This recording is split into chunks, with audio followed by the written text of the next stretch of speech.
என்ன பெத்த என் அப்பா அம்மா, கூட பிறந்த அண்ணன் தங்கச்சி, ஏன் தாலி கட்டின என் பொண்டாட்டி ரேவதியை விட என் மேல ரொம்ப அக்கறை எடுத்துக்கிட்டவங்க நீங்க. நீங்க மட்டும் எனக்கு ஆதரவா இல்லைன்னா இந்த ஆபீஸ்ல எனக்கு இடமே இல்லை, இந்த வாழ்க்கையும் இல்லை. என் வாழ்க்கையில விளக்கேத்தி வச்ச தெய்வம் நீங்க தான் மேடம். உங்களுக்கு இப்படி ஒரு அவமானம் ஏற்பட்டதை என்னால எப்படி தாங்கிக்க முடியும்? அந்த சிவகாமிக்கு வயசாயிடுச்சே தவிர வயசுக்கேத்த புத்தியும் இல்ல, செஞ்சதை நினைச்சு பாக்குற சின்ன நன்றி உணர்வு கூட கிடையாது. என்ன விடுங்க மேடம். எங்க அண்ணன் இன்னைக்கு அர்ச்சனா கார்ஸ்க்கு எம்டியா இந்த சொசைட்டில கௌரவமான ஆளா இருக்கிறதுக்கு காரணம் யாரு? நீங்களும் உங்க அப்பாவும் தானே. அவங்க பொண்ணு அர்ச்சனா இன்னைக்கு காரு பங்களா நகை நட்டுன்னு இப்படி வசதி வாய்ப்போட வாழ்றாங்கன்னா இதெல்லாம் யாரால? எல்லாம் உங்களால தானே. இதெல்லாம் அந்த அம்மா நினைச்சு பார்த்திருந்தாங்கன்னா உங்ககிட்ட அப்படிலாம் நடந்திருப்பாங்களா?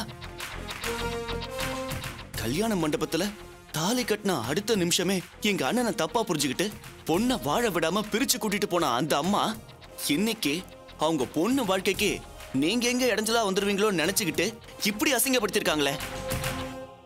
எங்க அண்ணனுக்கும் அன்னிக்கும் இந்த நிமிஷம் வரைக்கும் நல்லது மட்டுமே நினைச்சிட்டு இருக்கிற உங்களுக்கு மட்டும் ஏன் இப்படி எல்லாம் நடக்கணும்? உங்களுக்கு நடந்த அவமானத்தை கேள்விப்பட்டு எங்க அம்மா எப்படிலாம் துடிச்சு போனாங்க தெரியுமா? எப்பேற்பட்ட பொண்ணு, எப்படிலாம் வளர்ந்த பொண்ணுன்னு அவங்களுக்கு இப்படி ஒரு அவமானமான ரொம்ப வேதனைப்பட்டாங்க. நல்லதுக்கு காலமே இல்லையான்னு வருத்தப்பட்டாங்க. நீங்க என்ன தப்பா நினைச்சுக்கிட்டா கூட பரவாயில்ல மேடம். என் மனசுல பட்டதை நான் அப்படியே சொல்லிடுறேன். நான் என் அண்ணனுக்கு பொண்டாட்டியா அண்ணியா நான் முதல்ல நினைச்சதே உங்களை தான். நான் மட்டும் இல்ல, என் தங்கச்சி ராணி எங்க அம்மா கூட உங்களை தான் எங்க வீட்டு மருமகளா எங்க அண்ணனுக்கு மனைவியா நினைச்சிட்டு இருந்தோம்.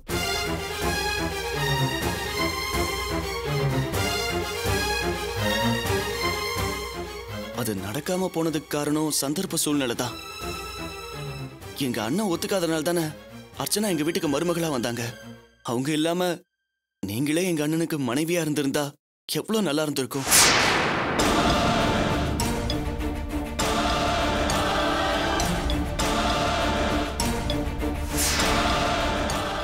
இருந்திருந்தா என்ன, இப்ப கூட நீங்க நினைச்சா அண்ணியா மாற முடியும்.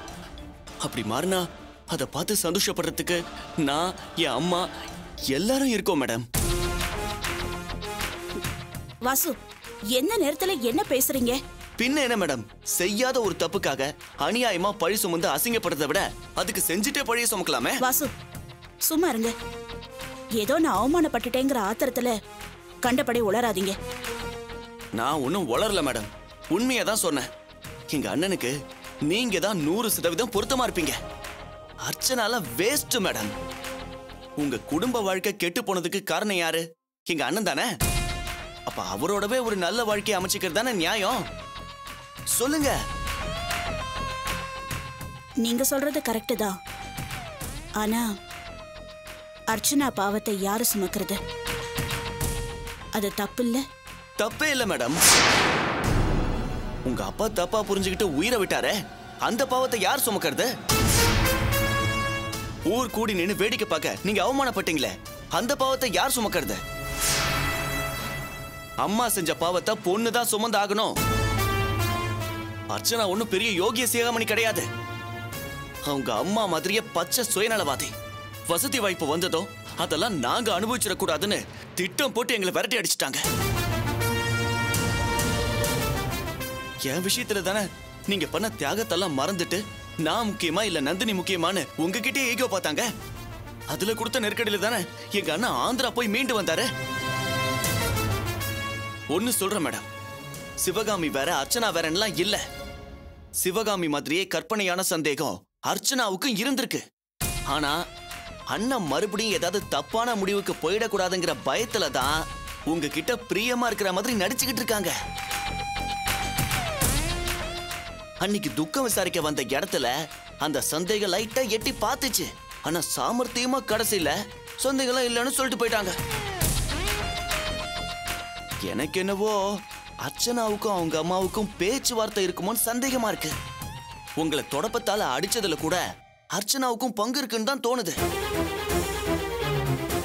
ஆமா மேடம், உங்களை அண்ணன் கூட அனுப்புற மாதிரி அனுப்பிட்டு பின்னாடியே அவங்க அம்மா கிட்ட தகவல் சொல்லிருக்கலாம்ல. அதனால அர்ச்சனாவுக்கு நீங்க துரோகம் பண்ணா அது துரோகமே இல்ல. பழிக்கு பழி உங்க இழப்புக்கு கிடைச்ச நஷ்ட ஈடுன்னு தான் ஆகும். நீங்க அண்ணியானா அண்ணனோட வாழ்க்கை தொழில் எல்லாமே நல்லா இருக்கும். சொல்றத சொல்லிட்டேன். நீங்க தான் ஒரு நல்ல முடிவு எடுக்கணும். ஆனா ஒண்ணு, நீங்க இதுக்கு அனுமதிச்சாலும் இல்லைனாலும் சரி, நான் ஒரு முடிவுக்கு வந்துட்டேன். இனி என் சந்தோஷத்துக்காகவது நான் உங்களை அண்ணின்னு தான் கூப்பிடுவேன். எல்லாரும் முன்னாடி என்னால அப்படி கூப்பிட முடியலனாலும் இந்த மாதிரி தனியா இருக்கும்போது அப்படிதான் கூப்பிடுவேன். வேண்டான்னு மட்டும் சொல்லிடாதீங்க. என்ன மேடம், நான் எவ்வளவு சீரியஸா சொல்லிட்டு இருக்கேன், நீங்க சிரிச்சுக்கிட்டு இருக்கீங்க. நான் பேசுறது உங்களுக்கு காமெடியா தெரியுதா? என் மனசாட்சி என் நேர்ல நின்னு பேசுற மாதிரி இருக்கு வாசு, அதான் சிரிக்கிறேன். என்ன மேடம் சொல்றீங்க? என்ன நீங்க இனிமே அண்ணினே கூப்பிடலாம். அந்த எண்ணத்தோட தான் உங்க அண்ணன் வீட்டுல நான் கால் எடுத்து வச்சிருக்கேன்.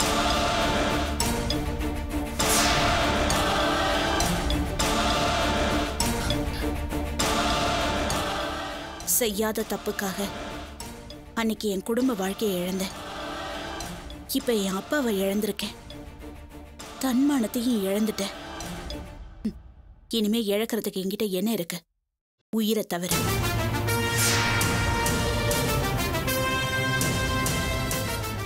உயிரை விடுற அளவுக்கு நான் ஒன்னும் கோழை இல்லை.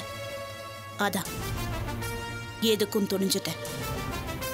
உன் அண்ணன் கூட புது வாழ்க்கைய ஆரம்பிக்கலான்னு திட்டம் போட்டுதான் அவர் வீட்டுக்குள்ள நுழைஞ்சிருக்கேன்.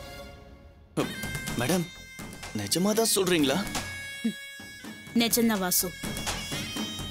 ஆரம்பத்துல அர்ச்சனா மேல லேசா ஒரு பரிதாபம் இருந்துச்சு. ஆனா இப்ப நீங்க பேசுனதை கேட்டதுக்கு அப்புறம் அதுவும் போயிடுச்சு. Very good madam. சாரி அண்ணி.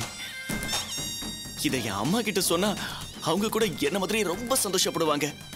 உங்க திட்டம் நிறைவேறதுக்கு நானும் என் அம்மாவும் எங்களால ஆன உதவியை உங்களுக்கு கண்டிப்பா செய்வோம் அண்ணி. எனக்கு இந்த வார்த்தை போதும் வாசு. இனிமே என் வாழ்க்கையை நான் பார்த்துப்பேன். ஆனா இந்த விஷயம் நமக்குள்ளதான் இருக்கணும். வேற யாருக்கும் தெரியக்கூடாது. யாருக்குமே தெரியாது. இத ஒரு ராணுவ ரகசியம் மாதிரி நான் பாதுகாத்துக்கிறேன். எனிவே கங்க்ராச்சுலேஷன்ஸ் அண்ணி. கை கொடுங்க அண்ணி. நான் போய் வேலையை பார்க்கறேன்.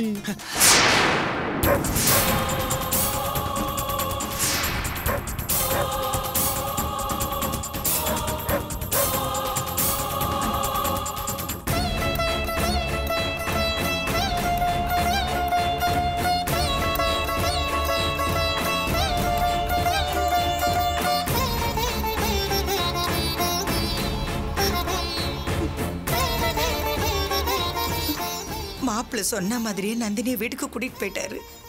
அதுக்கு நான் தான் காரணம்னு அர்ச்சனா போன்ல கண்டபடி திட்டுறா. கடைசியில நந்தினி அர்ச்சனா வீட்டிலே போய் தங்கிட்டாளே. ஐயோ கடவுளே, நான் என்ன பண்ணுவேன்? ஐயோ.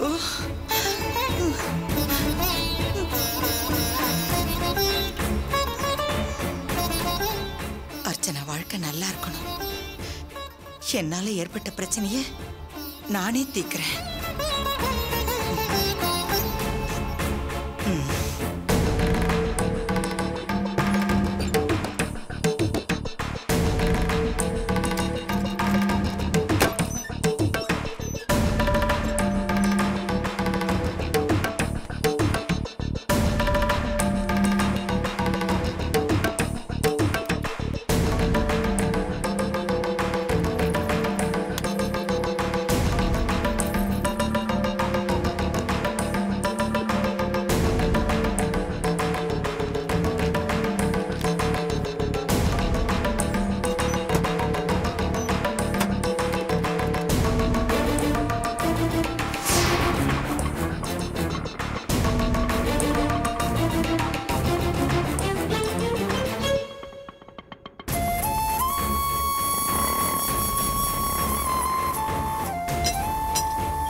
நந்தினி, உன்னை பார்க்கறதுக்கு தாம்மா நான் வந்தேன். எல்லாரும் முன்னாடியும் உன்னை அடிச்சு அவமானப்படுத்திட்டேன். அந்த கோவம் என் மேல உனக்கு இருக்கும். அதை எதையும் பெருசா மனசுல வச்சுக்காதம்மா. நீ எப்படியாவது இந்த வீட்டை விட்டு வெளியில போய் வேற எங்கேயாச்சும் தங்கிக்கன்னு சொல்லிட்டு போனோன்னு தாம்மா வந்தேன்.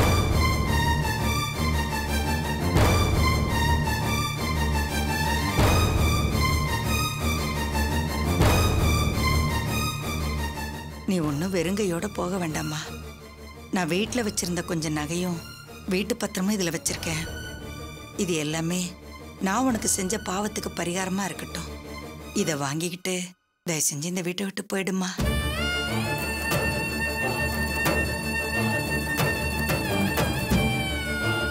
அம்மா, நீ எதுக்காக இங்க வந்த? நீங்க வர்றது அவருக்கு பிடிக்காது. முதல்ல இங்க இருந்து கிளம்பு. அர்ச்சனா, நீ பயப்படாதம்மா. நான் நந்தினி கிட்ட தகராறு பண்ணவோ சண்டை போடவோ வரல. இங்க இருக்கிற நிலைமையை எடுத்து சொல்லி இந்த வீட்டை விட்டு வெளியில போய் வேற எங்கேயாச்சும் தங்கிக்கன்னு சொல்ல வந்தேன். நீ நினைக்கிற மாதிரி எந்த தப்பான விஷயமும் இங்க நடக்கல. ரங்கராஜன் சார் நந்தினியை பத்தியும் என் வீட்டுக்காரரை பத்தியும் தப்பா புரிஞ்சுக்கிட்டு அவசரப்பட்டு அப்படி ஒரு முடிவு எடுத்துட்டாரு. அவர் அந்த மாதிரி ஒரு முடிவு எடுத்ததுக்கு காரணம் ஆரம்பத்துல இருந்து நீ அப்படி பேசினதா கூட இருக்கலாம். இங்க பாருமா, நந்தினியும் சரி என் வீட்டுக்காரரும் சரி ரொம்ப நல்லவங்க. அவங்கள தப்பா பேசி அவமானப்படுத்துறதோ இல்லாம இப்ப வீடு தேடியே வந்துட்டியா? நீ கோவப்படாதம்மா, எந்த பிரச்சனையும் வராது. நந்தினி, நான் உங்ககிட்ட அப்படி நடந்துகிட்டது தப்புதாம்மா. ஏதோ ஒரு ஆத்திரத்துல அவசரத்துல அப்படி நடந்துகிட்டேன். எப்ப மாப்பிள்ள உன்னை கூட்டிக்கிட்டு என் வீட்டுக்கு வந்து இனிமே இவ என் வீட்டுல தான் தங்க போறான்னு என்கிட்ட சவால் விட்டாரோ அப்பவே என் மனசுல ஒரு பயம் வந்துருச்சுமா. என்னதான் இருந்தாலும் ஒரு வயசு பொண்ணு உன்கிட்ட அப்படி நடந்திருக்க கூடாதுன்னு நான் உணர்ந்துட்டேம்மா. நான் உன்னை குத்தம் சொல்லல, பெத்தவ மனசு புரிஞ்சுக்கம்மா. நீ தப்பானவளோ மாப்பிள்ள தப்பானவரோன்னு நான் சொல்லலம்மா. என் மனசுல வந்த பயத்தை நான் போக்கணும்ல. என் மனசுல ஒரு பயம் வந்த மாதிரிதான் உங்க அப்பா மனசுலயும் ஒரு பயம் வந்து அப்படி ஒரு தப்பான முடிவு எடுத்துட்டாரு. இதுக்கப்புறமும் நீ இந்த வீட்டுல வந்து தங்கினா உங்க அப்பாவோட ஆத்மா சாந்தி அடையாதுமா. அது நீ அவருக்கு செய்யற துரோகம் மாதிரி. தயவு செஞ்சு நான் சொல்றத புரிஞ்சுக்கம்மா.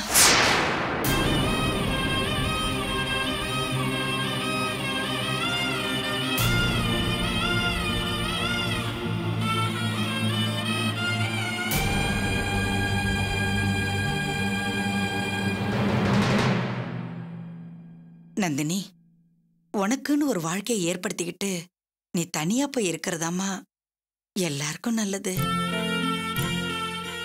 நான் இப்படி சொல்றதுனால உன் மேல சந்தேகப்பட்டு சொல்றதா தப்பா எடுத்துக்காதம்மா.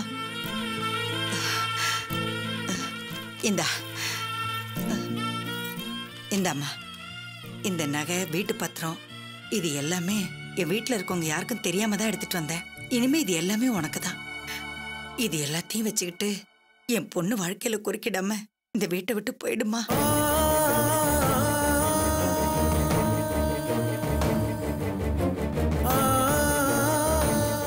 உன்னை அடிச்சது தப்புதான். அந்த கோபம் உன் மனசுல இருந்ததுன்னா உன் காலில் வேணாலும் விடாரம்மா.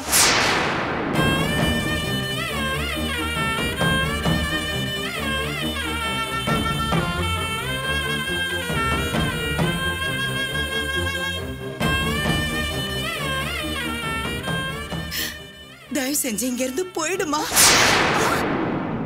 சிவகாமி,